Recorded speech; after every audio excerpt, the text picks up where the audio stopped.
처음에는 대부분의 사람들이 자신의 부족함을 인정하거나 잘못된 행동을 들춰 후회하는 것이 싫고 힘들어서 묻어두려고 합니다. 주고받기도 한번 해보고 안 되면 하던 대로 말하는 게 낫다는 핑곗거리를 떠올립니다. 말을 잘한다는 것은 스스로 말을 잘한다고 생각하는 것이 아니라 상대가 말을 잘한다고 느끼는 것입니다. 단 한마디 말이라도 상황에 적절하고 상대의 마음을 여는 데 도움을 줄 수 있다면 충분합니다.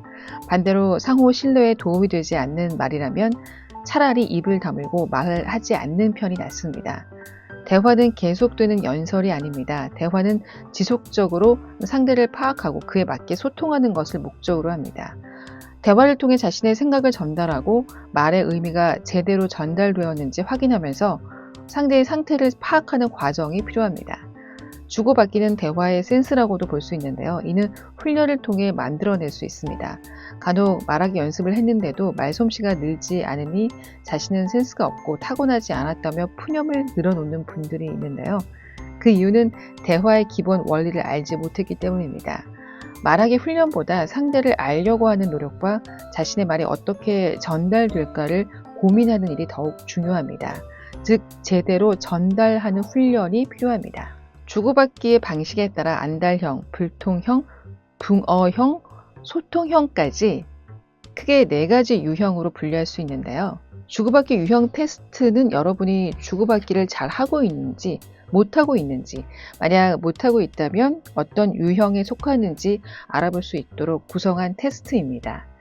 테스트를 통해 어떤 유형인지 보고 다음으로는 어떻게 주고받기 방식을 개선해 나갈 수 있는지 확인해 볼까요? 첫 번째 유형은 안달형입니다. 안달형은 이야기의 맥을 짚지 못하고 단어 하나하나에 집중해 대화에 끼어드는 타입입니다. 스스로는 여러 주제의 대화를 매끄럽게 이어가는 역할을 하고 있다고 생각하기도 하지만 실제로는 계속 맥을 끊는 타입입니다.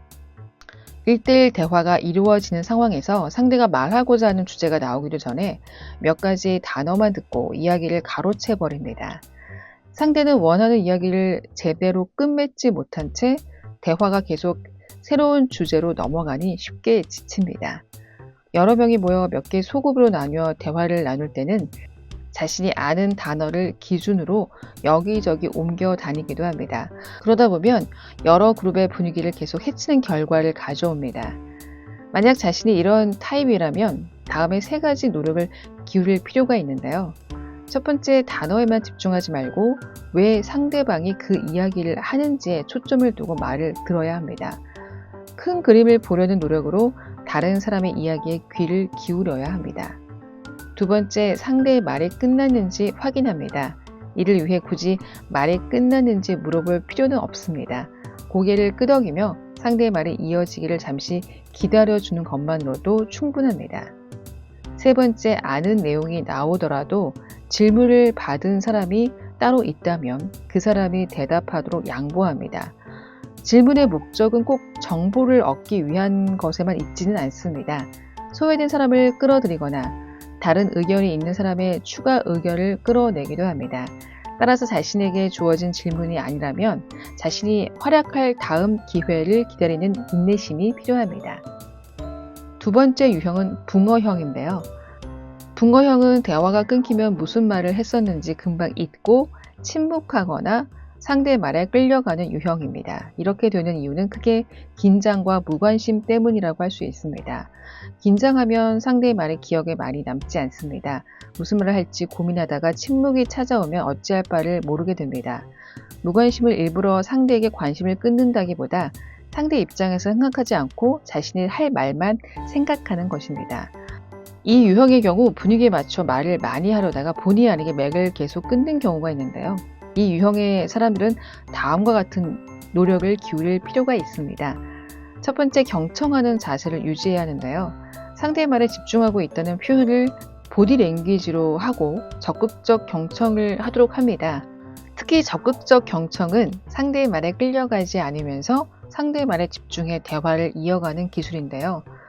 두 번째, 상대가 했던 말 중 중요한 키워드들을 머릿속으로 생각하면서 경청을 합니다.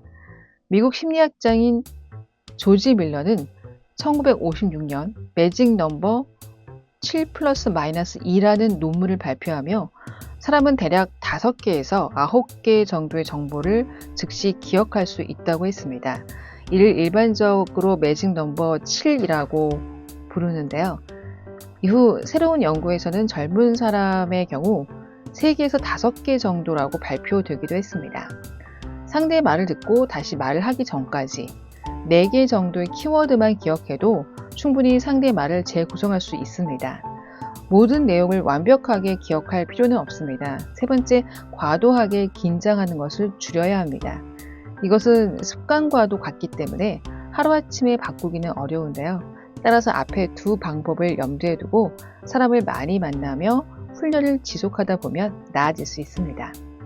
세 번째 유형은 불통형인데요. 불통형은 남의 이야기를 듣지 못하고 자신의 할 말만 계속하는 유형입니다. 이 유형은 스스로에 대한 확신이 강하기 때문에 상대적으로 자신을 객관적으로 바라보는 것이 힘듭니다. 상대의 단점이 많이 보인다는 이유로 자신이 옳고 상대는 틀렸다고 재단해 버리는 경우도 있습니다. 하지만 다른 사람의 단점이 많이 보이는 이유는 자신의 생각이 편협하기 때문일 수도 있음을 인정해야 합니다. 또 상대의 감정을 이해하지 않고 단지 자신의 이야기만 쏟아내면 이야기가 제대로 전달되지 않습니다. 이 유형의 사람들은 다음과 같은 노력을 기울일 필요가 있는데요. 첫 번째, 상대의 감정을 이해하려고 애써야 합니다. 이것은 상대의 말도 옳다는 사실을 인정하는 데서 출발합니다. 아무리 좋은 이야기도 상대의 감정에 따라 받아들여지지 않을 수 있습니다. 자신은 좋은 말을 했는데 상대가 듣기 싫어하는 태도를 취한다고 원망하는 것은 인간관계에 대한 이해가 부족하다는 것을 보여줍니다. 나에게 옳다고 해서 상대에게도 옳은 일일 수 없고 지금 틀렸다고 해서 내일도 틀린 일이라고 장담할 수 없습니다.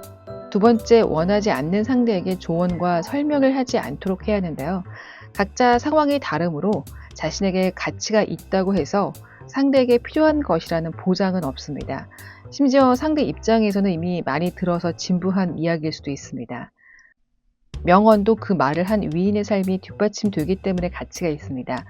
그런 문구를 많이 알고 있는 것보다 평소 자신이 그에 맞는 삶을 살고 있는지를 먼저 생각해 보세요.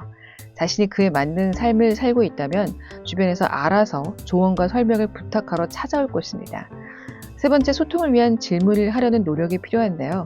이 유형이 주로 하는 질문은 자신의 말을 잘 알아들었는지 확인하기 위함입니다. 그것은 소통이 아닌 확인을 위한 질문입니다. 이보다도 상대의 의견이나 입장을 묻는 질문을 하고 상대방이 대답할 수 있는 시간을 줘야 합니다. 그것이 소통입니다. 마지막 유형은 소통형인데요. 앞서 말한 세 가지 유형과는 다르게 타인과 균형 잡힌 소통을 하고 있는 유형입니다. 만약 앞에 테스트에서 이 유형으로 나왔다면 둘 중 하나입니다. 하나는 주고받기를 잘 활용해 타인과 무리 없이 소통을 잘 하는 경우이고, 다른 하나는 자기 객관화가 부족해서 주변의 평가와는 달리 스스로 소통하고 있다고 믿고 있는 경우입니다. 자기 객관화가 되지 않았다면 학습의 첫걸음을 떼지 못한 것이니 차분하게 스스로를 돌아볼 필요가 있는데요.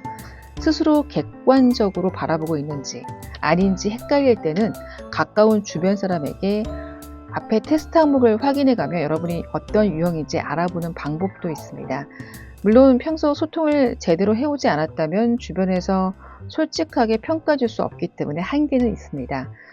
그렇더라도 말하기의 원리와 기술이 담긴 내용을 계속 이해하고 훈련하다 보면 여러분에게 필요한 것이 무엇인지 알 수 있을 것입니다.